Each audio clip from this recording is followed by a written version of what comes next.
Welcome back to your home garage, and in this video we'll reveal day 2 of the Wera advent calendar.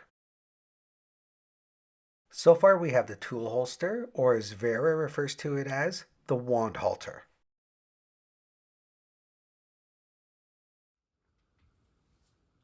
Now let's see what's behind number 2 as we move through the numbers 1 to 24, which represent the days of December before Christmas.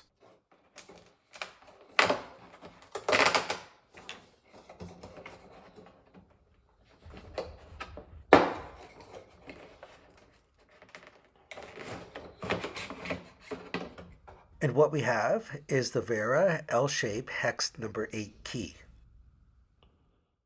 Here it is just a little bit closer so you can see the identifier. And for now, I'll just place it in the holster until we complete the entire set. Don't forget to tune into the next video to reveal day 3. So make sure you help to keep this channel going by hitting that like button, sharing this video with a friend. Also, please comment below as I reply to all. Plus, don't forget to subscribe. And we'll see you next time on your home garage.